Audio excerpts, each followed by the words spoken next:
How's it going, YouTube, and welcome back to Shaner's Mechanic Life. You know, being in the trade as long as I have, I've seen a lot of questionable wiring repairs. Some of it is people just don't care, and a lot of it is people just don't know and really haven't been taught how to do a proper wiring repair. In this video, I'm going to show you some tips and the proper way to do things, and some different connectors and products and tools you can use to make a long-lasting wiring repair. Anyway, here we go.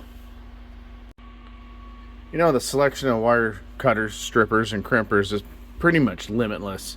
It all depends on what brand you like, what style you like, and it's just, end of the day, it's just preference, and you know, what you find does a good job, and sometimes a lot of it has to do with what you have room to use. I have quite a selection. This is kind of just the tip of the iceberg. Now you can just get wire cutters.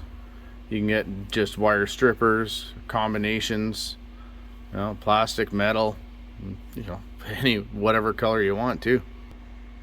So first off, let's get into connectors you do not want to use when you're wiring, you know, in the automotive world. First off, these electrical morettes. You know, they're for house wiring. They're great for house wiring, but in the automotive world, they just don't hold up to the vibration. They're not watertight. Just, you know, don't use them on your car. Second one's these Scotch locks. You can use them in the automotive, but again, they're not watertight. So if you're inside the car, that's fine. And what I don't like is if you open them up, when you make a join with them, there's really not that much contact with the wiring. So, you know, you get a little bit of corrosion in there, and in no time, you're gonna have an electrical issue and the circuit's just not gonna function. So, you know, with the right application, they're good, but personally, I just choose not to use them. Now, if you're not gonna be soldering the wires and using shrink tube, which end of the day is the best way to do things, you're probably going to be using butt connectors. Now you figure there's butt connectors, a butt connector, but you're wrong. There's different types, different sizes. You know, these ones, it's just a regular butt connector. This is a hard plastic insulation on it. You just basically strip your wire, put it in, and crimp it. You know, it's not watertight at all. You know, you can shrink tube around it, but it's not the best. It'll work though. Now you can get in the butt connectors, but they're also heat shrink. So once you make your crimp, you heat it up, and this will shrink around the wire, make a watertight seal.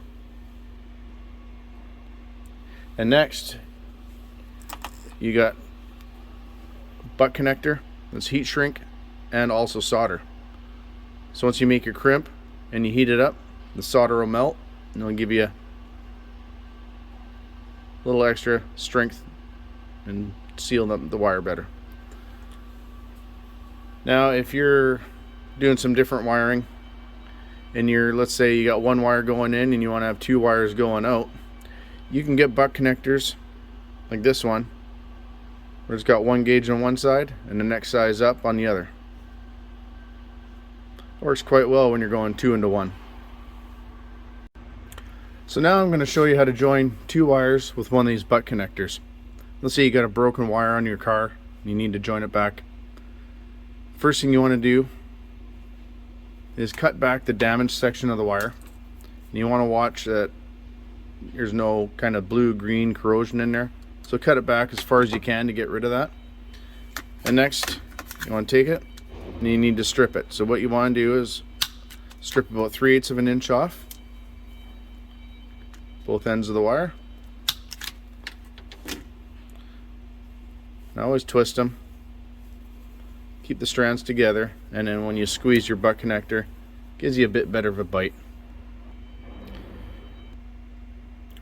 Why I like to use the shrink butt connectors is the area I'm in You get some nasty winter roads, a lot of salt on there, and you get that corrosion in the wiring, and it'll just, once it gets into the harness, it'll eat it away like cancer. So when you're doing a join, you want to seal it up. You want to do everything you can to keep the salt, keep the water, keep the corrosion out of this joint. So this brings me to what I like to use when I'm using the regular butt connectors, is this corrosion preventative paste. I just use a little bit on each end of the wire. And you put the butt connector on. You get your wire crimpers of choice. Put it in the jaw. Give it a good squeeze. Now what you want to be careful of is which part of the crimpers to use. As you can see here, there's insulated and bare. If you're using the shrink connectors, you don't want to use the bare, because that little tab will actually pierce the connection. The other side of the wire, put it in your butt connector, get your crimpers, give it a squeeze. Just a nice tight connection. Now you got this heat shrink butt connector. Now it's time to shrink it so it seals it all up nice. There's multiple ways you can do to shrink that. You can use a little cigarette lighter. I like to use this little butane torch I got from Snap-on. In case you're interested, part number on that is YAK-S32A, or just a regular little butane torch, or a heat gun. Like I got this M18 one from Milwaukee. Model number on that is 2688-20 if you're interested. So I'll just use a little butane torch, which is you know, pretty much everybody will have that, or even your cigarette lighter would be close enough. So you just start up your torch.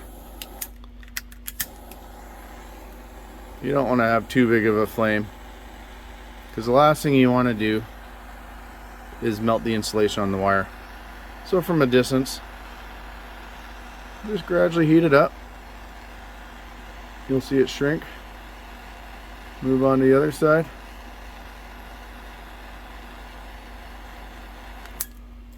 Now you're ready to go. So let it cool down, then you're done. Now next one I'm going to show you is this heat shrink butt connector with solder. They're same as any other butt connector. Same thing, strip about 3/8 of an inch of wire, anywhere from 1/4 inch to 3/8, you'll be fine. Now the way I figure, if I'm using these, I'm not going to use the corrosion paste, because you want to make sure that that solder inside the butt connector will melt and spread evenly. So they're the same as the other ones. Just put it in, crimp with your crimper. Same thing the other side. Give it a good squeeze, and you just heat it up, same as the other one.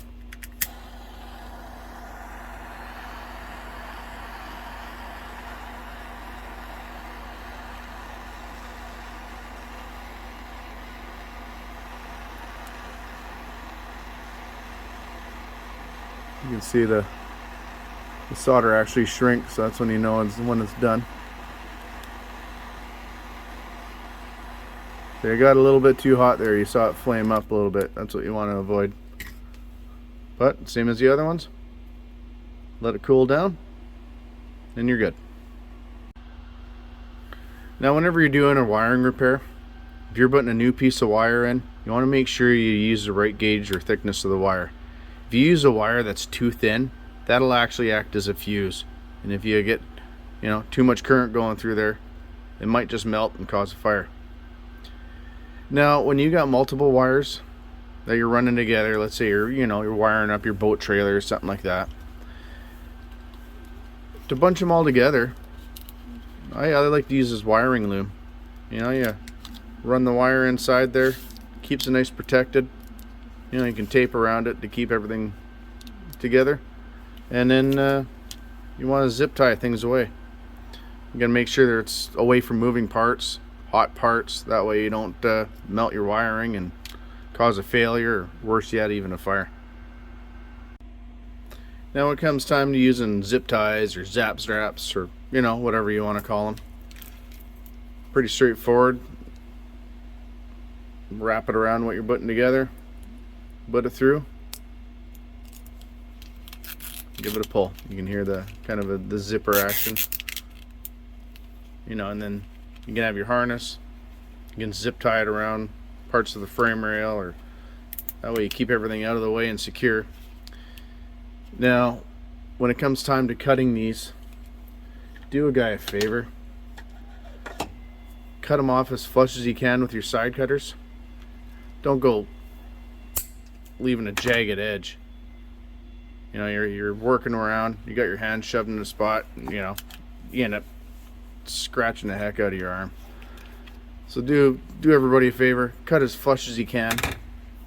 Or there's also flush cut, basically zip tie side cutters.